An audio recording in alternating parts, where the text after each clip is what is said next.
Welcome back ناظرین. آپ کو بتائیں کہ ہمیں اسٹوڈیو میں جوائن کیا ہے فیصل ملک صاحب ہیں, سابق executive member supreme court bar. بہت شکریہ ملک صاحب آپ کا ہمیں جوائن کرنے کے لیے. ان کے علاوہ ہمیں جوائن کیا ہے بریگیڈیئر ریٹائرڈ لیاقت علی طور صاحب ہیں, سینئر انالسٹ ہیں. بہت شکریہ بریگیڈیئر صاحب آپ کا ہمیں جوائن کرنے کے لیے. سب سے پہلے تو بریگیڈیئر صاحب مجھے یہ بتائیے کہ یہ جو مودی صاحب کی جانب سے دھمکی دی گئی ہے, خیر وہ بوکھلائی ہوئی سٹیٹمنٹس, ہزیمت اٹھائے ہوئے شخص کی سٹیٹمنٹس تو وہ کافی دن سے دے رہے ہیں جب سے وہ وار ہمارے اگینسٹ ہارے ہیں, لیکن ابھی جو انہوں نے کھلی دھمکی دے دی ہے کہ روٹی یا گولی, مطلب وہ کہہ رہے ہیں کہ پاکستانی قوم جو ہے خود میدان میں آئے اور یہ دہشت گردی کو ختم کرے, سکھ کی زندگی جئیں, روٹی کھائیں, ورنہ میری گولی تو ہے ہی. اس کو کیا کنسیڈر کریں؟ اس کو دھمکی تو وہ دے ہی رہے ہیں, لیکن کیا اس کو فیوچر کا پلاننگ اس کو کنسیڈر کیا جا سکتا ہے کہ وہ, کیونکہ وہ زخمی ہیں اور وہ ہزیمت بھی اٹھائے ہوئے ہیں اور ان کی پالیٹکس بھی آلموسٹ ختم ہی ہو گئی ہے اس ہزیمت کے بعد, تو وہ کچھ نہ کچھ کریں گے, کوئی اٹیمپٹ کریں گے, یہ کنسیڈر کیا جائے؟ دیکھیے یہ تو ایک غیر شائستہ طرز عمل ہے کسی بھی حکومت کے وزیر اعظم کا, بڑے کیا چھوٹے ملک میں بھی اس طرح نہیں ہوتا. یہ ایک طرح کی سیاسی غنڈہ گردی ہے بین الاقوامی سطح پر جو نہیں ہونی چاہیے. ایک دوسرے کو دھمکیاں دینی تھیں تو پھر سیز فائر کیوں کیا, پھر چلنے دیتے جنگ, پھر بھاگے کیوں امریکہ کہ جان بچاؤ کسی طرح پاکستان سے اور سیز فائر کروا دو ورنہ بالکل ہی لٹیا ڈوب جائے گی. تو یہ دھمکی, گولی تو پھر ہمارے پاس بھی ہے اور گولے بھی ہیں, تو پھر سہا نہیں جائے گا. اگر ان کو شوق ہے تو دوبارہ شروع کر لیں. یعنی کہ بریگیڈیئر صاحب وہ ہمیں گولی کھلائیں گے تو پھر ہم ان کو گولا کھلا دیں گے, گولا کھلا دیں گے, بلکہ اس سے بھی کوئی بڑی چیز کھلا دیں گے. جب کہا گیا کہ سانس رکے گا تو پھر اتنی موٹی چیز کھلائیں گے کہ سانس رک جائے گا نا. جی تو ٹھیک ہے. ان کو سمجھنا چاہیے کہ وہ دوسرے ملک سے بات کر رہے ہیں جس کے ساتھ ان کے معاہدے ہیں. شملہ معاہدہ بھی ہے, انڈس واٹر ٹریٹی بھی ہے, اس کے علاوہ چھوٹے موٹے بارڈر ایگریمنٹس چلتے رہتے ہیں بین الاقوامی. تو اس طرح کی بات, اب میں وہ بڑے تجربہ کار اور کائیاں قسم کے جہاں دیدہ سرد و گرم چشیدہ سیاستدان ہیں, تو ان کو اس قسم کی بات زیب نہیں دیتی. اپنے ملک کی سبکی کراتے ہیں اس قسم کی باتیں کر کے, اور اگر ان کو اتنا زوم ہے اپنی گولیوں پر تو پھر وہ چلاتے, پھر رک کیوں گئے؟ درست کہہ ٹھیک رہے ہیں. ہے, تو وہ اس قسم کی بات نہیں ہونی چاہیے. اگر وہ لڑنا چاہتے ہیں تو پھر اشارہ کریں اپنے تمام جو ان کے مال و اسباب ہے جنگ کا, اس کو لے آئیں, پھر دیکھ لیا جائے گا. میدان میں تو بریگیڈیئر صاحب وہ جب بھی آتے ہیں پھر سفید جھنڈے ان کو لہرانے پڑتے ہیں. میں معذرت کے ساتھ آپ کی جانب دوبارہ آتی ہوں. ملک صاحب جب میدان میں دیکھتے ہیں, عملی میدان میں ابھی جو وار ہوئی ہے اس میں جب بھی ہماری افواج کی جانب سے ذرا سا ان کو ڈیفینسو پوزیشن میں, ابھی جو ہم نے ان سے بدلہ لیا ابھی اس کی میں بات نہیں کر رہی, جو ان کی جانب سے آفینس کیا گیا تھا اس میں ہم نے جو ڈیفینسو پوزیشن لی تھی اس میں بھی جب ہم ڈیفینسو پوزیشن میں گئے تو انہوں نے سفید جھنڈے لہرا دیے اپنی اپنی چوکیوں پہ, اور اس کے بعد پھر ہم دیکھتے تھے کہ نئے سرے سے دوبارہ سے وہ اٹیک کرتے تھے. پھر ہم جب ڈیفینسو پوزیشن میں جاتے تھے تو پھر وہ سفید جھنڈے لہرا دیتے تھے. مطلب یہ کر کیا رہے ہیں بھارت؟ اگر وہی بریگیڈیئر صاحب والی بات کہ اگر جنگی کرنی تھی, اگر گولی ہی کھلانی تھی, تو بھائی آپ امریکہ کی گود میں جا کے کیوں بیٹھ گئے؟ آپ نے کیوں کہا کہ جنگ ختم کروا دیں, سیز فائر کروا دیں, ورنہ ہمارا بچے گا کچھ نہیں؟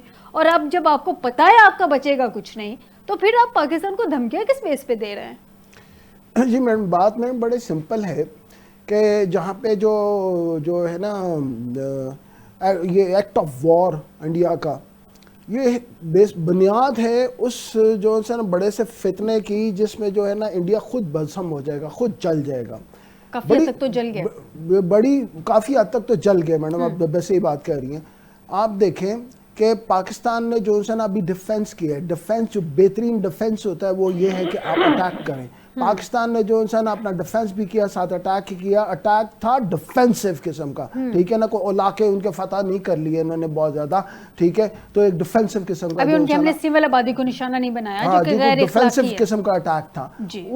اس کو بھی وہ سہ نہیں سکے, اس کو بھی جو ہے نا برداشت نہیں کر سکے, اور پھر انہوں نے سفید جھنڈے لہرا دیا. میڈم یہ تو ایک مکار دشمن کی کلیئر کٹ نشانی ہے کہ وہ جو ہے نا جب مار کھانے لگے تو وہ جو ہاتھ کھڑے کر لے اور جو ہے نا لڑائی رکوا دے. اور میں اس میں لائٹر نوٹ میں یہ کہوں گی کہ مکار دشمن کی یہ نشانی ہے کہ جب وہ مار کھانے لگے نا تو چھوٹے بچوں کی طرح ایڑیاں رکھ رہے اور وائٹ جھنڈا لہرا دے کہ مجھے مارنا نہیں, میں نے غلطی کر دی ہے, مجھے مارنا نہیں, یہی وہ کر رہا تھا. ایسے ہی میڈم. اب بات میڈم بڑی سمپل سی ہے, انڈیا کو جو ہے نا وہ پتہ لگ گیا اور امریکہ نے بھی اس کو بتا دیے کہ جو ہے نا اگر تم نے مزید اسکلیشن کی تو پاکستان تمہیں نست و نابود کر دے گا. ٹھیک ہے نا, یہ انڈیا کو کلیئر کٹ پتہ لگ گیا ہے کہ میں جو ہے نا ان کا مقابلہ کر ہی نہیں سکتا, نہ ٹیکنالوجی میں, نہ ہی جو ان سے ہے نا وہ ایمونیشن میں, نہ آرم کے اندر, نہ ہی جو ان سے نا وار ہیڈ ٹیکنالوجیز میں, نہ ہی میڈم سب سے بڑی بات جنگ جذبے سے جیتی جاتی ہے, جذبے سے بھی نہیں جو ہے نا ان کا مقابلہ میں انڈیا ہمارے ساتھ کر سکتا. ٹھیک ہے, اب انڈیا جو ہے نا صرف اپنی غنیمت جو ہے نا ختم کرنے کے لیے, مٹانے کے لیے اپنی یہ گیدڑ بھنکیاں دے رہے, دھمکیاں دے رہے, اور کوئی پتہ نہیں میڈم. دانا دشمن سے دانا جو ہے نا دشمن اگر ہو وہ بہتر ہوتا ہے بجائے بیوقوف دوست سے. میڈم کچھ پتہ نہیں ہے کہ یہ بیوقوف جو ان سے ہے نا, یہ پاگل دشمن جو ان سے ہے, یہ پھر سے کوئی جو ہے نا وہ کوشش کرے اپنی عزت, اپنی جو ہے نا بستی ختم کرنا, بستی کو مٹانے کے لیے. یہ تو اب وہاں کے لوگوں کو بھی پتہ چل گیا ہے. بریگیڈیئر صاحب کے چناؤ سے پہلے ہر دفعہ تناؤ ہوتا ہے, الیکشن سے پہلے ہر دفعہ دہشت ہوتی ہے, ہر مرتبہ مودی سرکار کا یہ وتیرہ رہا ہے. پرابلم یہ ہے کہ مودی سرکار کا کوئی آگے 6-8 مہینے تو ہے نہیں, پورے 4 سال ابھی پیچھے پڑے ہوئے ہیں. 4 سال کے وہ پالیٹکس کا برداشت کر لیں گے اتنی ہزیمت کے بعد؟ میڈم میں عرض کروں, بات یہ ہے کہ اب جو ہے نا صرف پالیٹکس کی بات نہیں رہے گی, اب اس کے ساتھ ایک ڈبل جو ہے نا وہ ایج ویپن بھی آ گیا. وہ ویپن میڈم وار کا ہے, وہ میڈم بستی کا ہے, وہ میڈم انٹرنیشنل ہزیمت کا ہے. بریگیڈیئر صاحب سے بھی سیم کوشچن کا آنسر لیتے ہیں. بریگیڈیئر صاحب 4 سال ابھی مودی حکومت کو پڑے ہوئے ہیں, ابھی سے جتنی ان کی انٹرنلی انسلٹ ہو چکی ہے یا انٹرنلی ہزیمت, انٹرنلی کوسچن مارک ہے ان پہ, بھئی ہمیں بتائیں, ہمیں ڈیٹیل بتائیں کہ آپ نے کیا پاکستان کو نقصان پہنچایا ہے, اور اپنا بھی نقصان بتائیں کہ بھئی ہمیں کیا نقصان پہنچا ہے, اور ہمیں اس کے ایویڈنس دیں, اور ہمیں یہ بتائیں کہ ہم نے اس وار سے حاصل کیا کیا ہے. انٹرنلی بہت ساری آوازیں اٹھ رہی ہیں. آپ کو لگتا ہے کہ یہ جو اب بھارت کے اندر سے کہا جا رہا ہے, سابق بھارتی وزیر خارجہ ہیں بریگیڈیئر صاحب, انہوں نے کہا ہے کہ مودی نے انتخابی فائدے کے لیے یہ ڈرامہ رچایا تھا. صرف یہی نہیں, بھارتی انسٹیٹیوٹ کے ڈائریکٹر کا بھی بیان سامنے آ گیا. وہ کہہ رہے ہیں کہ پی اے ایف کے 20% انفراسٹرکچر کو تباہ کرنے کا بھارت کا دعویٰ غلط ہے. اب جتنا انٹرنلی اگین پریشر آ گیا ہے, مودی اس کو سہ پائے گا؟ جی ہاں, ان کے بڑے بڑے جو دانشور ہیں اس میں کرن تھاپر صاحب ہیں, پروین سوامی صاحب ہیں, تو یہ سب لوگ یہی کہہ رہے ہیں کہ بہت بڑی حماقت کی ہے مودی نے, اور اس کے بعد اپنی بےزتی کروا لی ہے بین الاقوامی سطح پر, اور ایک ایسی سچویشن میں اپنے آپ کو ڈال لیا ہے جس میں دنیا میں ان کی حمایت میں کوئی نہیں بول رہا سوائے اسرائیل کے. ان کی حمایت میں کوئی نہیں بول رہا, حتیٰ کہ ان کو امید تھی ٹرمپ سے, تو ٹرمپ نے بھی ان کی کوئی کھل کر حمایت نہیں کی, بلکہ یہی کہا کہ جنگ بند کرو, اور جنگ بند کرنے کا مطلب یہ ہے کہ تم نے جو جارحیت کی تھی وہ ختم ہونی چاہیے, اور پاکستان کا موقف جو ہے وہ ٹھیک ہے. اب یہ ایک بدقسمتی ہے بھارت کے میں بسنے والے لوگوں کی, جن کی تعداد تقریباً 1.40 کروڑ سے زیادہ ہے, اور اتنے بڑے انسانوں کے انبوہ کو ایک بیوقوف قسم کا جو لیڈر ہے وہ مصیبت میں ڈالے ہوئے ہے. ان کے اندر مذہبی نفاق پیدا کیے ہوئے, جس آئیڈیالوجی پر یہ آئے ہیں وہ تو بھارت کے بنیادی آئینی ماحول سے وہ تعلق نہیں رکھتی, وہ تو سیکولرزم کا آئیڈیل ہے ان کا. اور گاندھی جی نے بھی یہی کہا تھا کہ تمام مذاہب کے لوگوں کو بھارت میں عزت اور وقار کے ساتھ بسنے کی اجازت ہے, اور گاندھی جی کا بھی یہی فلسفہ تھا کہ مسلمانوں کو نفرت کا نشانہ مت بنایا جائے, لیکن مودی نے بنایا. اور یہ بنیادی طور پہ تو آر ایس ایس سے ہیں, اور جو آر ایس ایس ہے وہ بین الاقوامی دہشت گرد تنظیم مانی جاتی ہے. درست کہہ رہے ہیں. اسی لیے اس کا نام لے کر یہ سیاست میں نہیں آتے, یہ بی جے پی کا نام رکھا ہوا ہے اور یہ سیاست میں آئے ہوئے ہیں. تو ان کی اصلیت تو آر ایس ایس کی ہے, وہی ان کے مرشد ہیں, وہی. لیکن بریگیڈیئر صاحب میرا ایک کویسچن ہے یہاں پہ آپ سے. جی بریگیڈیئر صاحب میرا ایک پوائنٹ ہے, پوائنٹ از دس کہ ابھی آپ نے کہا کہ جو ہمارے سامنے ایویڈنس بھی ہے، حقیقت بھی ہے کہ سوائے اسرائیل کے اس جنگ میں کسی بھی، اگر ہم کہیں کہ انٹرنیشنل کمیونٹی نے یا کوئی بڑی طاقتوں نے بھارت کو سپورٹ کیا تو اس کے ساتھ کھڑی نہیں ہوئی، نہ انہوں نے ان کا بیانیہ جو ہے وہ بائی کیا. اس کے برعکس پاکستان کے ساتھ بہت سارے جو ہے وہ ممالک آگے کھڑے ہو گئے اور بڑے اسٹرانگلی کھڑے ہو گئے. پاکستان کی جو بیانیہ تھا اس کو سنا بھی گیا اور پہلی دفعہ شاید ہسٹری میں ہے کہ آل اوور دا ورلڈ اب پاکستان کے بیانیے کو سنا جا رہا ہے، اپریشیٹ بھی کیا جا رہا ہے. تو سر پھر مودی سرکار کو یہ جو ہڈن ہینڈز ہیں وہ کون سے ہیں جس کی وجہ سے اتنی پار مل رہی ہے کہ وہ اس طرح کی دھمکیاں یا اس طرح کے ایکٹ کرنے پہ مجبور ہے؟ دیکھیے، ان کو جب یہ وزیر اعلیٰ تھے تو ان کو تھوڑا سا فائدہ ملا مسلمانوں کے خلاف نفرت بھڑکانے اور قتل و غارت کرنے سے، اور وہ انہوں نے سمجھا کہ ہم نے بہت بڑا کارنامہ کر دیا، اور پھر یہ تاریخ میں چلے جاتے ہیں کہ ہم نے اتنے ہزار سال کے بدلے لے لیے. تو یہ بدلے لیتے لیتے انہوں نے بھارت کو نفرت کی آماجگاہ بنا دیا جی، اور اب یہ اس نفرت کو ایکسپورٹ کرتے ہیں دوسروں کی طرف. خود پاکستان میں ہونے والی دہشت گردی کے مرتکب ہیں اور مانتے بھی ہیں کہ ہم یہ کر رہے ہیں. ان کے نیشنل سیکورٹی ایڈوائزر کی سٹیٹمنٹس ہیں کہ ہم بلوچستان میں یہ کام کر رہے ہیں. پھر کلبھوشن نیٹ ورک پکڑا گیا، پاکستان نے اس کو توڑا اور اس کا جو لیڈر تھا کلبھوشن یادو وہ پاکستان کی حراست میں ہے، وہ سزا بھگت رہا ہمارے پاس. تو اپنا رویہ یہ ہے کہ ان کے ہاں کوئی واقعہ ہو جائے تو یہ پاکستان پہ چڑھ دوڑتے ہیں. یہ جو انہوں نے ابھی حال ہی میں کیا، یہ جو پہلگام کے اندر جو واقعہ ہوا اس کے نتیجے میں انہوں نے پاکستان پہ ڈرونز کے ساتھ حملہ کیا، وہ ایک انتہائی نامناسب بات تھی. اب پاکستان میں اگر ہوتا ہے اور اس کے ہمیں شواہد بھی ملتے ہیں کہ سیٹلائٹ فون کے ساتھ وہ ان کے ہیڈ کوارٹرز میں بات کرتا رہا، تو کیا پھر مناسب ہوگا کہ پاکستان بھی چڑھ دوڑے؟ ہم بھی کوئی 200-300 ڈرون بھیج دیں، اور ہم جو ڈرون بھیجیں گے وہ اسرائیل کے ڈرون سے بہت زیادہ طاقتور ہوں گے. تو پھر اس لیے بین الاقوامی سطح پر یونائٹڈ نیشنز کی ایڈوائس پر جو کچھ یونائٹڈ نیشنز کے سیکرٹری جنرل نے کہا وہ سب کچھ پاکستان کے فیور میں جاتا ہے. مودی نے بین الاقوامی سطح پر اپنے ملک کو خوار کر لیا، اور یہ بات اب بھارت کی عام آبادی جو ہے وہ سمجھ رہی ہے، اور ان کی حکومت جو ہے وہ کوئی زیادہ دیر پا حکومت ثابت نہیں ہوگی. آپ 4 سال کی بات کر رہی ہیں، میرے خیال میں یہ حکومت بہت کم عرصہ چلے گی، اور مودی کو اپنی پاپولیرٹی کے گرنے کے بعد عدم اعتماد کا سامنا کرنا پڑ سکتا ہے. پاسبلٹی ہے، بالکل درست کہہ رہے ہیں، پاسبلٹی ہے برگیڈیئر صاحب. جی ہاں، بالکل یہ پاسبلٹی موجود ہے، اور ان کے عوام کے اندر جتنے بھی آپ کہہ لیں گے انٹیلیجنٹ لوگ ہیں اور وہ متاثر نہیں ہیں، نفرت میں ڈوبے ہوئے نہیں ہیں، وہ یہی کہہ رہے ہیں کہ اس نے غلط کیا. بالکل درست کہہ رہے ہیں. تعصب کی نگاہ سے اگر باہر نکلیں تو وہاں پہ جتنے انڈیویجول وائسز ہیں وہ یہی کلیم کر رہے ہیں، یہی وہ بار بار ان کو بلیم بھی کر رہی ہیں کہ آپ نے غلط کیا.